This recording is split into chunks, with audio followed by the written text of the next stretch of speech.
ہوں گے اذان نماز سے پہلے ہوتی ہے، اذان نماز سے پہلے ہوتی تھی صاحب، اور خواجہ غریب نواز سے پہلے ہندوستان میں آپ تشریف لائے۔ شاعر کہتا ہے محبتوں کا ایسا نشان ہے غازی، اگر نماز ہے خواجہ اذان ہے غازی، اور میرے پروں میں نہ دیکھو کہ کتنی طاقت ہے، میرے پروں میں نہ دیکھو کہ کتنی طاقت ہے، میں اڑ رہا ہوں کہ میری اڑان ہے غازی، میرے پروں میں نہ دیکھو کہ کتنی طاقت ہے، میں اڑ رہا ہوں کہ میری اڑان ہے غازی، میں اڑ رہا ہوں کہ میری اڑان ہے غازی، میں اڑ رہا ہوں کہ میری اڑان ہے غازی۔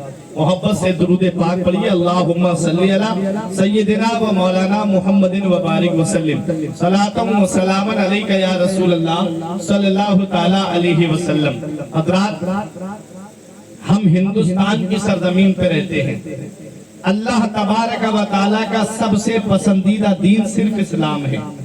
میرا رب ارشاد فرماتا ہے ان الدین عند اللہ الاسلام، بے شک اللہ کا پسندیدہ دین صرف اسلام ہے۔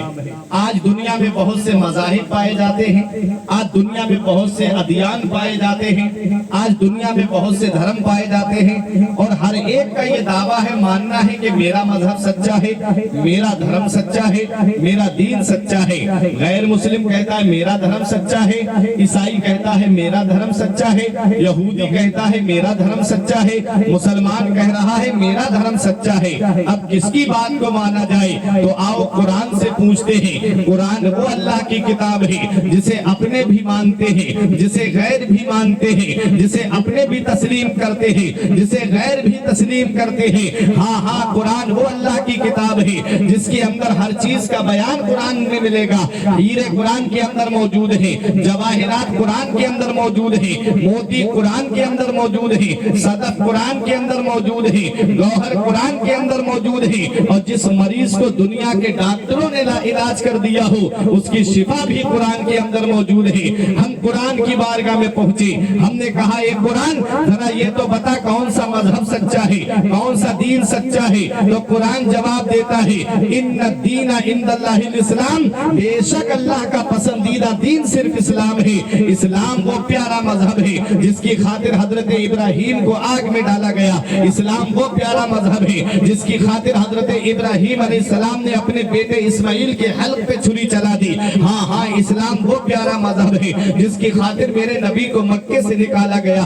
اسلام وہ پیارا مذہب ہے جس کی خاطر میرے نبی کو مکے میں چین کی سانس لینے نہیں دیا، اسلام وہ پیارا مذہب ہے جس کی خاطر حضرت بلال کو آگ کے شولوں پہ لٹایا گیا، اسلام وہ پیارا مذہب ہے جس کی خاطر حضرت مصعب ابن عمیر کے اوپر ظلم و ستم کیے گئے، اسلام وہ پیارا مذہب ہے جس کی خاطر حضرت خباب کو آگ کے شولوں پہ لٹایا گیا، اسلام وہ پیارا مذہب ہے جس کی خاطر حضرت خبیب کو سولی پہ چڑھایا گیا، اسلام وہ پیارا مذہب ہے جس کی خاطر حضرت امام حسین کو میدان کربلا میں 72 جانثاروں کے ساتھ میں شہید کر دیا گیا، اسلام وہ پیارا مذہب ہے۔ یہ اسلام اتنی آسانی سے ہم تک نہیں پہنچا، اسلام بڑی قربانیوں کے بعد ہم تک پہنچا ہے، اسلام بڑی پریشانیوں کے بعد ہم تک پہنچا ہے۔ آپ اگر تاریخ اسلام کا مطالعہ کرو گے، آج ہم اسلام کے جس گلشن میں سانس لے رہے ہیں، یہ سجا سجایا گلشن ہم کو مل گیا، یہ سجا سجایا گلشن ہم کو ہمارے اللہ تبارک و تعالیٰ کے نیک بندے عطا کر کے چلے گئے۔ اے میرے پیارے مسلمانوں، یہ اسلام اتنی آسانی سے ہم تک نہیں پہنچا۔ آپ اگر تاریخ اٹھا کے دیکھو گے تو میرے نبی کے سگے چچا حضرت امیر حمزہ کا کلیجہ چبایا گیا ہے، یہ اس اسلام کی خاطر حضرت امیر حمزہ کو شہید کیا گیا ہے۔ یہ اسلام وہ پیارا مذہب ہے۔ آج اگر کوئی کسی کے اوپر ظلم کر دے اور پھر وہ پاور میں آ جائے تو سب سے پہلے اس کو تلاش کرتا ہے جس نے اس کے اوپر ظلم کیا ہے۔ قربان جاؤ مدینے والے مصطفیٰ پر کہ ان لوگوں نے جنہوں نے مکے سے نبی کو نکالا، وہ لوگ جو نبی سے جنگیں کرتے رہے، جب سن ہجری 8 میں میرے نبی نے مکے کو فتح کیا، سارے کفار سامنے ہیں اور گھر میں ڈرے سہنے بیٹھے ہوئے ہیں۔ آج محمد کسی کو نہیں چھوڑیں گے۔ آج نبی 10,000 کا لشکر لے کر کے مکے میں آئے ہیں فاتحانہ شان سے نبی تشریف لائے. حضرت سیف اللہ خالد ابن ولید کی زبان سے نکلا الیوم یوم الملحمہ, آج کا دن تو بدلہ لینے کا دن ہے, آج کا دن تو خوریزی کرنے کا دن ہے. قربان جاؤ مدینے والے مصطفیٰ پہ. ارشاد فرماتے ہیں اے سیف اللہ خالد ابن ولید کیا کہہ رہے ہو؟ الیوم یوم الملحمہ, آج کا دن بدلہ لینے کا دن ہے. ارے آج کا دن بدلہ لینے کا دن نہیں ہے, الیوم یوم المرحمہ, آج کا دن تو رحم کرنے کا دن ہے, آج کا دن تو معاف کرنے کا دن ہے, آج کا دن تو سینے سے لگانے کا دن ہے. اللہ اکبر. وہ کفار نگاہوں کے سامنے ہی میرے نبی کے چچا حضرت امیر حمزہ کو شہید کرنے والا نگاہوں کے سامنے, میرے نبی کے سگے چچا حضرت امیر حمزہ کا کلیجہ چبانے والی سامنے. ذرا سوچو مدینے والے مصطفیٰ کے سامنے جب یہ آئے تو مدینے والے مصطفیٰ نے ان پہ کوئی ظلم نہیں کیا, مدینے والے مصطفیٰ نے سب کو معاف کر دیا. میرے امام بریلی سے پکار کے کہتے ہیں دل کو ان سے خدا جدا نہ کرے, دل کو ان سے خدا جدا نہ کرے, بے کسی لوٹ لے خدا نہ کرے. یہ وہی ہے جو بخش دیتے ہیں, کون ان جرموں پہ سزا نہ کرے. یہ میرے آقا ہے جو بخش دیتے ہیں. کون ایسا ہے دنیا میں لے کے آؤ جس پہ ظلم کیا جائے اور وہ بدلہ نہ لے؟ کون ایسا ہے جسے ستایا جائے اور وہ اپنا بدلہ نہ لے؟ آپ ذرا تاریخ اٹھا کر کے دیکھو اس اسلام کی خاطر کیسی قربانیاں دی گئی ہے. میدان احد کا وہ پیارا منظر آپ ذرا نگاہوں کے سامنے لائیے. میرے نبی کے سگے چچا حضرت امیر حمزہ ہے, اور یہ وہ حضرت امیر حمزہ جن سے نبی بڑی محبت کرتے اور وہ نبی سے بڑی محبت کرتے. حضرت امیر حمزہ جب میدان احد میں شہید ہو گئے, مدینے والے مصطفیٰ کو پتا چلا, آنکھوں سے آنسو نکلے میرے آقا کے. اور تاریخ بتاتی ہے میرے آقا جب اپنے چچا کی نماز جنازہ پڑھا رہے تھے تو اتنی آواز سے آقا رو رہے تھے کہ پیچھے کھڑے صحابہ میرے نبی کی آواز کو سن رہے تھے.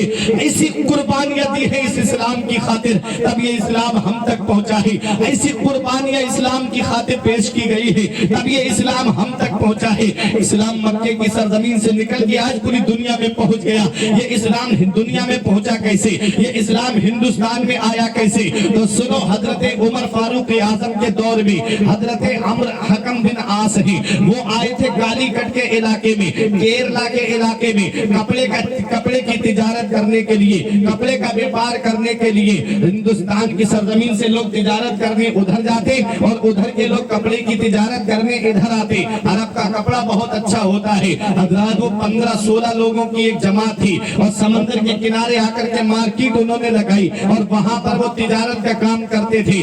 جب نماز کا وقت ہوتا دکان بند کر دیتے, مارکیٹ بند کر دیتے اور اللہ کی عبادت میں لگ جاتے. سامنے غیر مسلموں کا گاؤں تھا, وہ نکل کے آئے اور دیکھا کہ یہ لوگ کس کو سجدہ کرتے ہیں, ہم جن بتوں کو سجدہ کرتے ہیں وہ تو ہمارے سامنے ہوتے ہیں, یہ کبھی کھڑے ہوتے کبھی جھکتے ہیں کبھی سجدے میں چلے جاتے ہیں, یہ کس کی عبادت کر رہے ہیں؟ تو ایک نے پوچھا کہ تم کس کی عبادت کرتے ہو؟ کہا ہم اپنے خدا کی عبادت کرتے ہیں. میں وہ بتانا چاہ رہا ہوں کہ ہندوستان میں اسلام کیسے آیا ہے, ہندوستان میں اسلام لانے والی شخصیتیں کون کون سی ہیں. آپ وہ دیکھو, عمر فاروق اعظم کا دور ہے. حضرات ان لوگوں کو مسلمانوں کی یہ ادا بڑی پسند آئی. ایک کپڑا خریدنے کے لیے آیا تو مسلمان نے کپڑے کا ریٹ بتایا تو اس کپڑے کا ریٹ بہت سستا تھا. انہوں نے کہا یہ کپڑا تو بہت قیمتی لگ رہا ہے اور بہت سستا تم بیچ رہے ہو. تو مسلمان نے کپڑے کے اندر جو عیب تھا وہ عیب دکھا دیا. تو مسلمان سے اس نے کہا کہ یہ کپڑا اگر تم مجھے کاٹ کے دے دیتے تب بھی مجھے پتہ نہیں چلتا اس کے اندر عیب ہے. تو انہوں نے کہا کہ سنو, ہمارے نبی نے فرمایا ہے گراہک کو دھوکہ مت دو, گراہک کو دھوکہ مت دو. ہمارے نبی کا فرمان عالی شان ہے, کسی چیز میں عیب ہے تو بتا کر کے دو, اگر اس کو پسند آئے تو لے لے اور پسند نہ آئے تو نہ لے, لیکن کسی کو دھوکہ مت دینا. جس تجارت میں دھوکہ ہوتا ہے اللہ اس سے برکت ختم کر دیتا ہے. جس تجارت میں دھوکہ ہوتا ہے اللہ اس تجارت سے ملنے والے پیسے کی برکت کو ختم کر دیتا ہے. آؤ میں آپ کو بتاؤں, عمر فاروق اعظم کی یہ شان تھی, جب لشکر جنگ پہ چلا جاتا